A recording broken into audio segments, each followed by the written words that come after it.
Hello friends, I'm architect Valuer Prashant Bansal, having 11 years of experience in the field of architecture, interiors and valuation.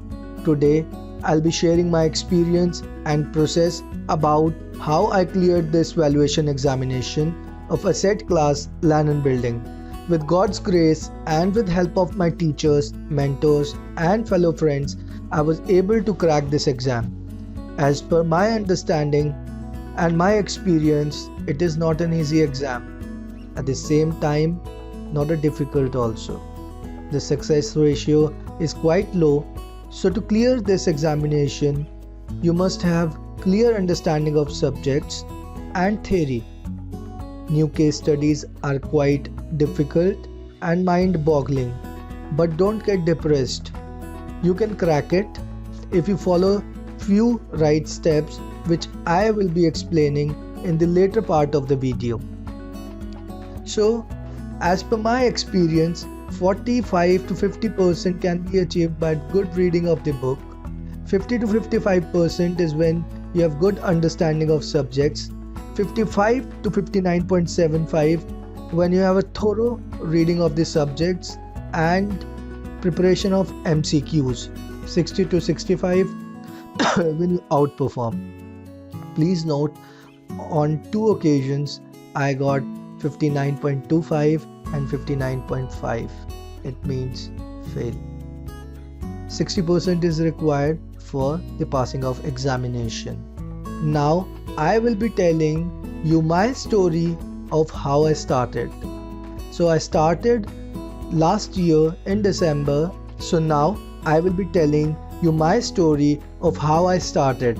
First of all, I researched the RBO to get 50 hours training. There were 10 to 12 options and I selected one and I enrolled there for 50 hours training. If you want me to guide you which RVO to register with, you can call me or write into the comment box. I will answer you surely. My contact number is in description below. After the enrollment, you have to go for 50 hours training, for which I paid 25,000 rupees. And those classes were like weekend classes, Friday, Saturday and Sunday. Those classes were full day classes. So after I completed my 50 hours training in mid of Jan. After this 50 hours training, I got a certificate from my respective RBO, and post that I created my profile on NISM certification for the examinations. So after my profile got approved, I chose the date of my choice to go for the attempts. And after that I created my profile and started preparing for the examination. But due to involvement into architecture and interior practice, I was not able to devote good time into it. But slowly and steadily I prepared it and gave an attempt in March before Corona, but I got failed. After that we got this lockdown and I again started preparing for it. So I cleared this examination by scoring 62% in the month of October. So I suggest you to take up 72 to 75 questions from 92 marks question paper, because each right question will carry 1 mark and each wrong question will take away 0.25 marks.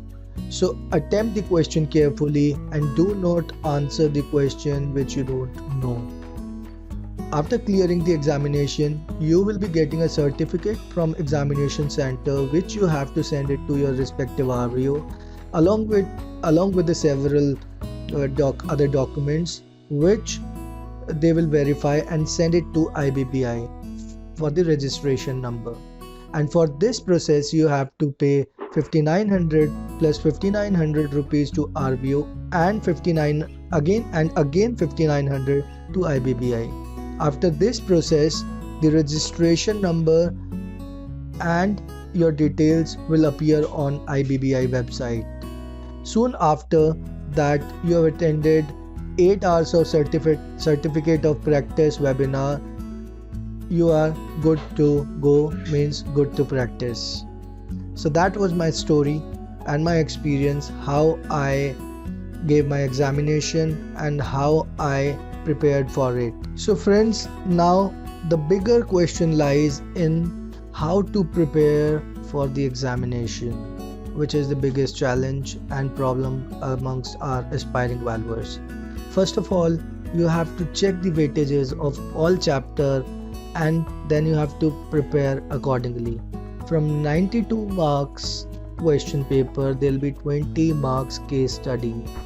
Those case studies will be a small case study and a large case study. A small case study will carry 8 marks, a large case study will carry 12 marks. Those case studies will be from the cost, market and income approach to valuation.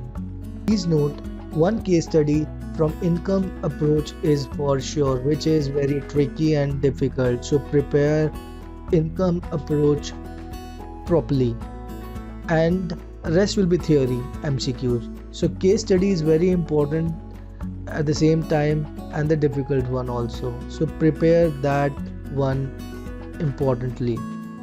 There are in total 8 chapters with the case studies. Number first chapter is microeconomics, which will carry 3 marks. Then the macroeconomics, which will carry 3 marks, and the parallel economy. Not a very difficult chapter, but it's better to study this. Bookkeeping and accountancy will carry 3 marks.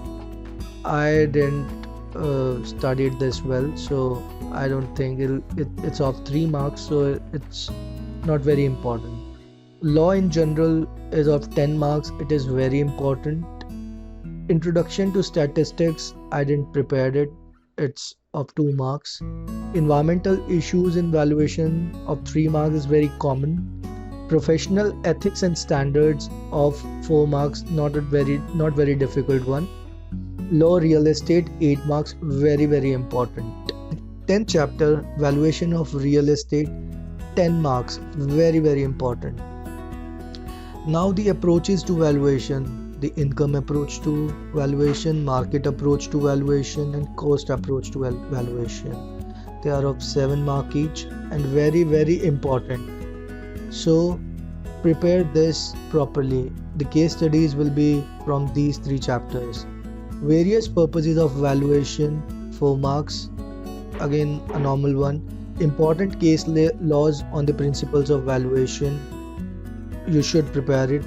Principles of insurance and loss assessment, 3 marks, and report writing 3 marks.